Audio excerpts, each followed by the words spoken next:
Is Trish Carter, and it is my honor to serve Cedar Field as chaplain. And I want to share a few thoughts on holy days. Today, Christians around the globe recognize Ash Wednesday. And this tradition came from ancient Near East culture. In the 1st century AD, Jews would put ashes on their foreheads to recognize mortality. Today, Christians receive the imposition of ashes on their foreheads to mark the beginning of Lent, and these ashes symbolize our common lot. From dust we came, and to dust we shall return. And though Mardi Gras is mostly known as an over-the-top party with good food and lively music, it also ushers in the season of Lent. Have you noticed that Mardi Gras is always the day before Ash Wednesday? And the idea is to have a blowout time of indulgence before the solemn period of Lent begins, which for many involves a period of fasting. It should be noted that this year, the Muslim month of Ramadan overlaps with Lent. It should further be noted that this year Passover will overlap with the Christian Holy Week, which culminates with Easter. Let us be mindful of one another's holy days over the next several weeks. And if we should struggle to find common ground, may the simplicity of the ashes continue to remind us all that from dust we came, and to dust we all shall return. Amen and amen.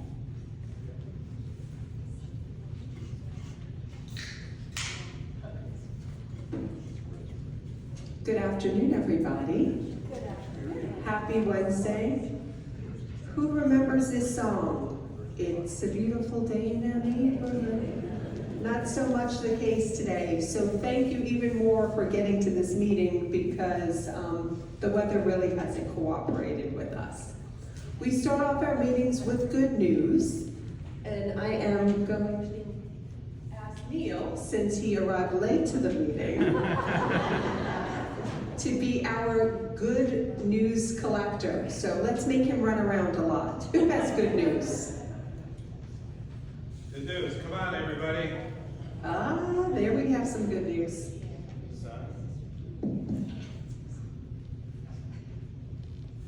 Since somebody has to start, I've recovered well from surgery, and thank everybody for their thoughts and prayers.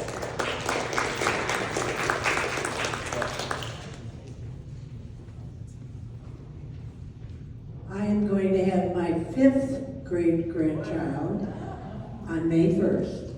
Wonderful.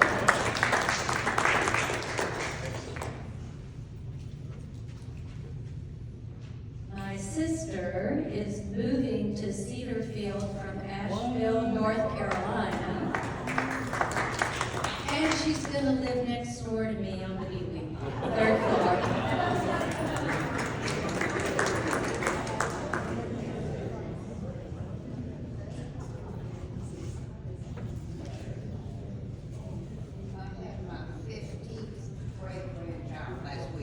Wait, can you say that number one more time?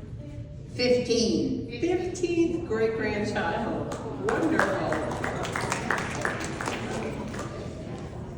You know, I want to start in the back and then work my way that goal. No, let's make him run. Since everybody's talking about grades, and I'm the youngest of 9 by 21 years, I just had my 2nd great grandnephew. Oh my God. Anybody can be 15th great-grandchild or great-grandnephew. And nobody's been twice removed, right? All right, anybody else? Great news? Ooh, Emily. Emily has some great news. This is like, we elevated it from good to great, Emily. I'm so sorry I'm late. We just sold another one bedroom with Jen.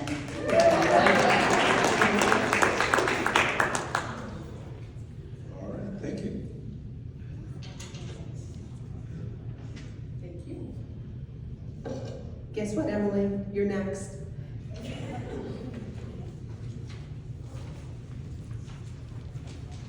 Hello, hello. It is gray outside, but it's sunny in here.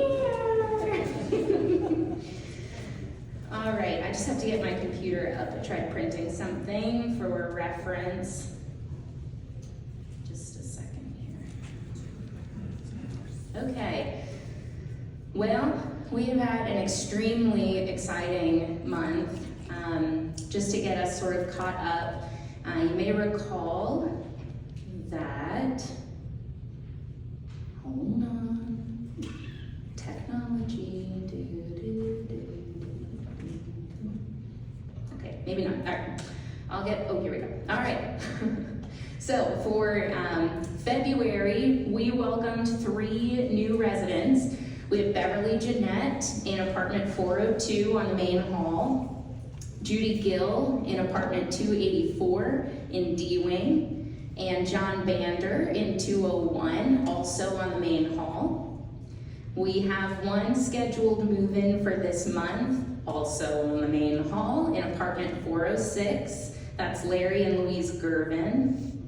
And we have 2 scheduled move-ins for April.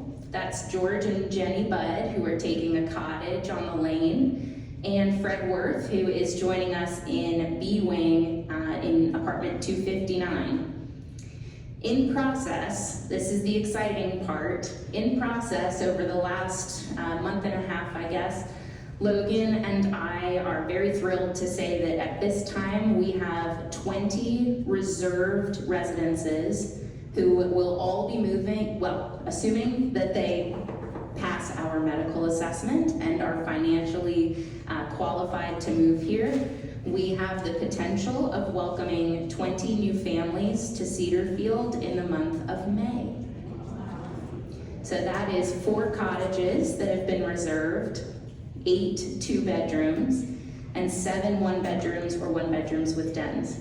And that does include the one that just came through moments ago. That's my update. Thank you. Would you give that apartment number on B-Wing again? I think it is 151. 259. 25, okay, great. 151 is currently reserved, but they have not made it through the application process. Sorry, I heard 159, that's all. Yeah, 259. Thanks, everybody.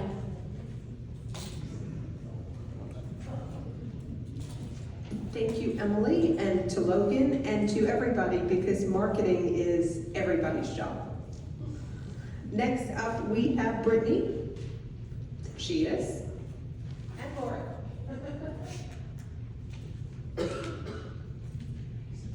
Hi everybody, good afternoon. My name is Brittany Ingram Atkins. I'm the healthcare administrator here at Cedarfield.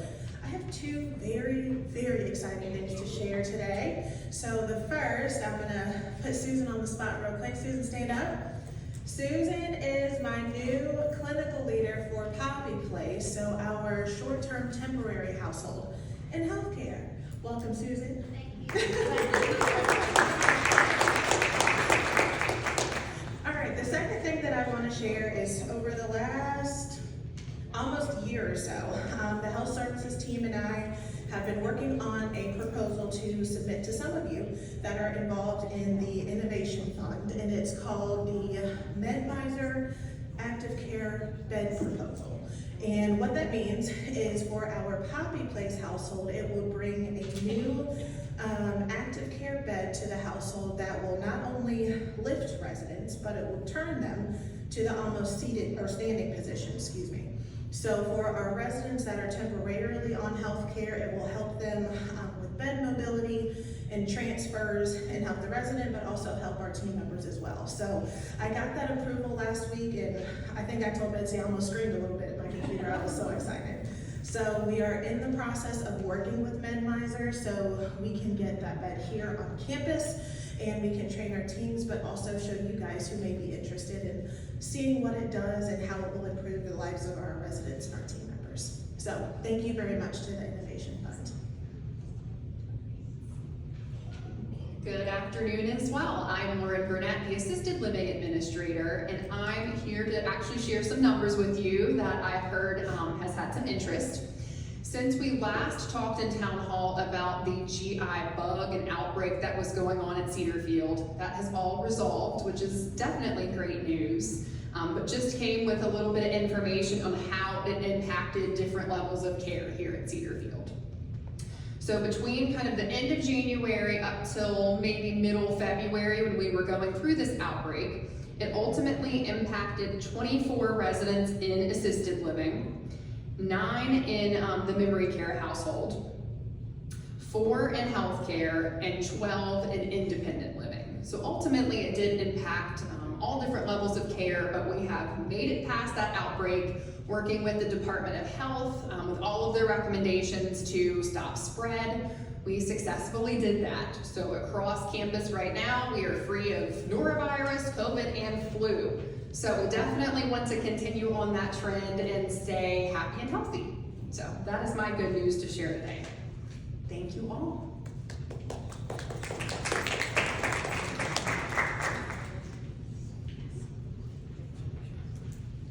And here he comes from the back of the room, James Hicks.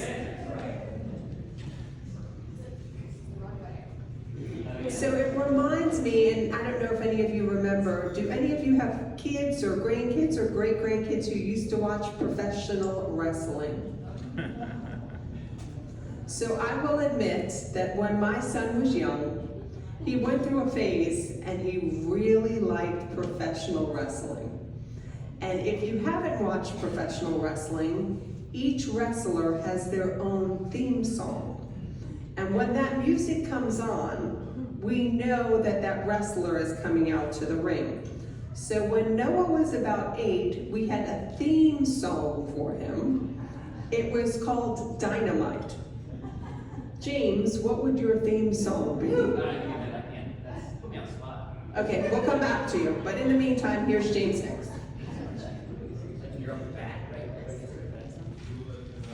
No, that's way too easy.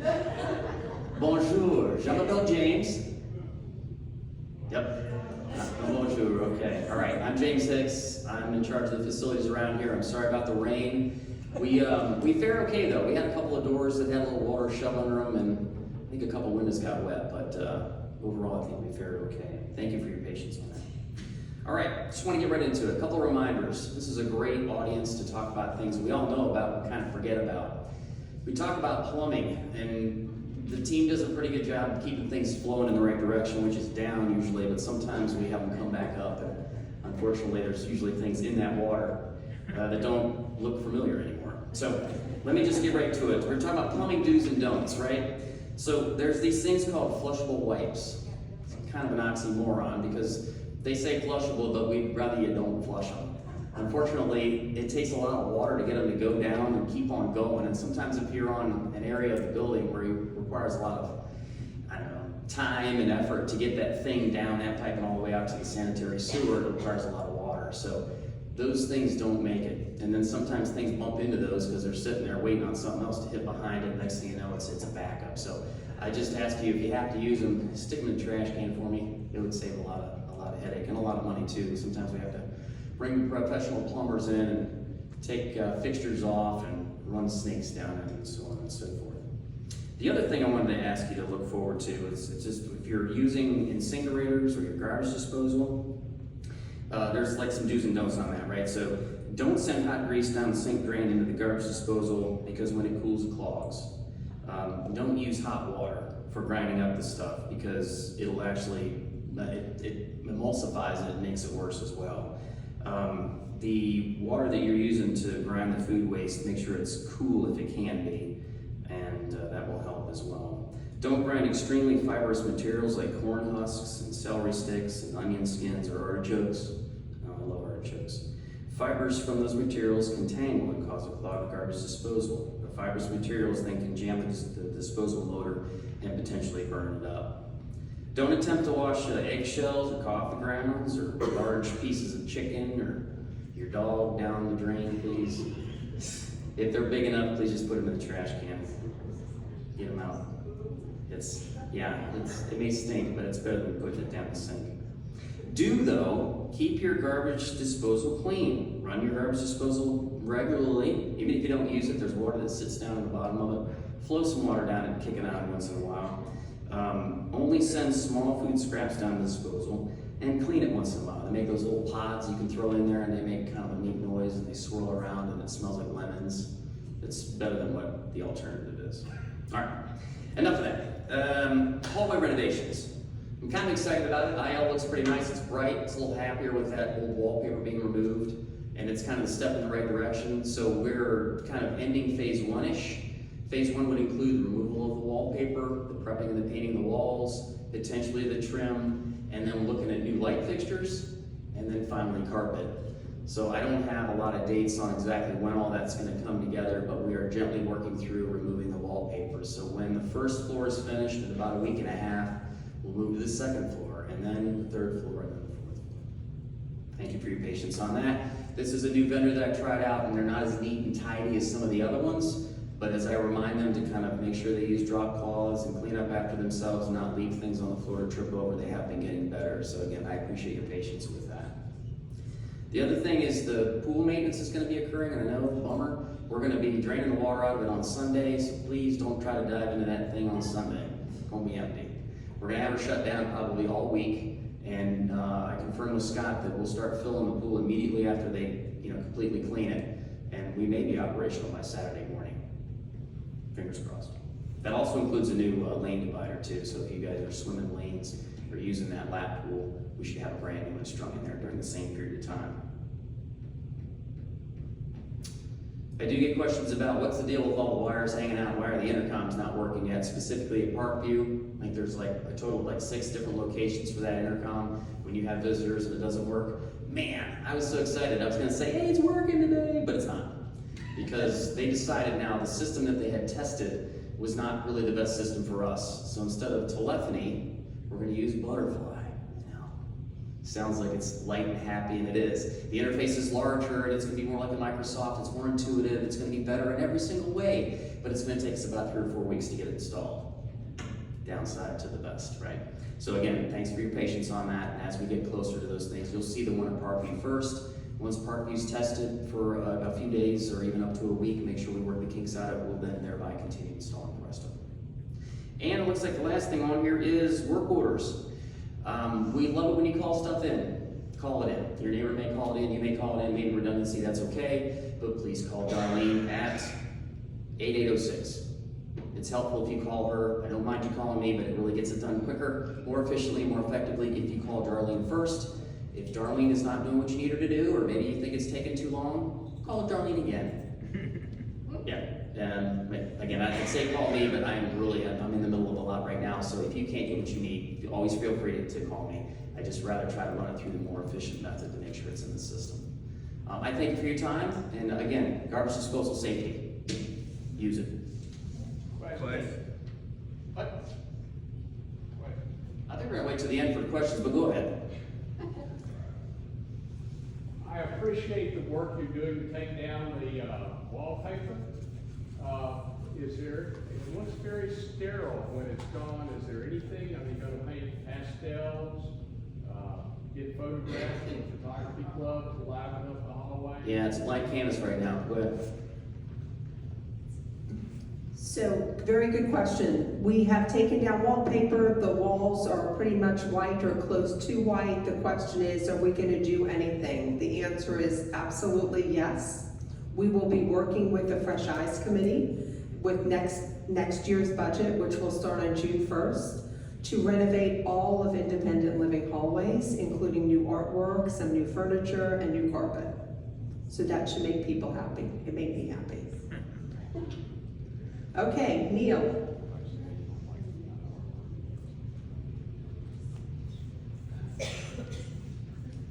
Good afternoon, Neil Neil Stoyer, Director of Dining. I think first thing on my list, what about Marta and Fred being on TV and dancing and all those things? Everybody see WTVR, Channel 6, the news? Wasn't that fantastic? And of course, highlighting all the great hospitality that we do here every day. I mean, besides Mardi Gras event, of course, we have St. Patrick's Day. Oh my gosh, we're in the whole season.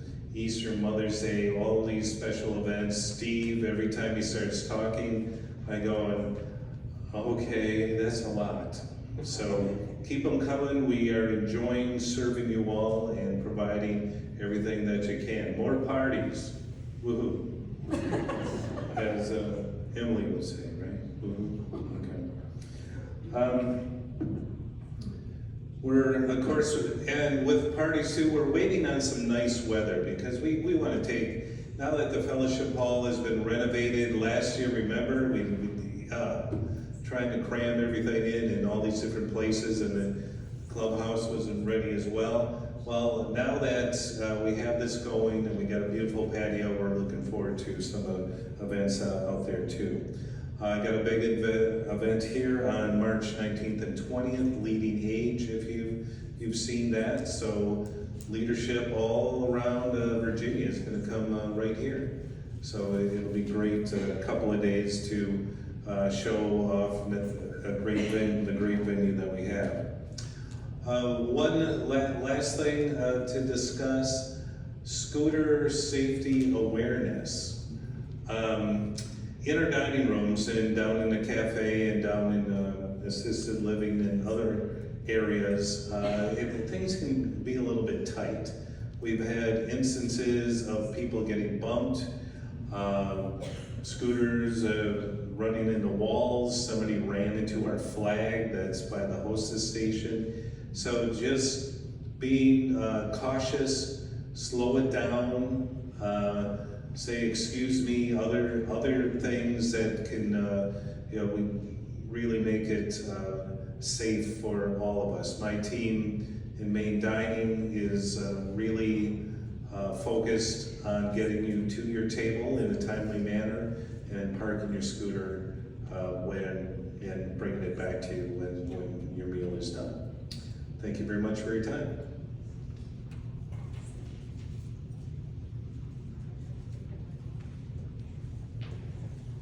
Good afternoon, everyone. I'm Florence Brooks, Director of Resident Life and Wellness. It's so good to see everyone. I want to highlight several things for you in the Resident Life and Wellness area. Just to reiterate, as James said, that next week our pool will be having a spa, so all the pools will be closed for this cleaning and repairs for all of next week. The fitness center will be having an open house on Friday the 14th from 2 to 3. We hope you'll stop in and learn more about ways to move and stay strong. And also this month, our highlight for strength and endurance is Tai Chi. Tai Chi is on Tuesdays at 11:15 and Thursdays at 2 in Group X. We hope that you'll test it out, come by and see. Yesterday they relocated into here while the repairs are being done in the wellness building, but it's a wonderful group. Hope that you'll try that out. Transportation has asked that I remind you of a few things. Our transportation hours of operation are from 8 to 3, which means the last appointment they'll take someone out for is at 3. They'll be working to return people after 3, but we can't schedule going out after 3 because of other responsibilities that the team needs to be back for. It's requested that there be a 72-hour notice for appointments to ensure accommodations. And every time you make an appointment, you receive a yellow confirmation slip. Be sure to read that confirmation slip to make sure that the location and the pickup and the time of the appointment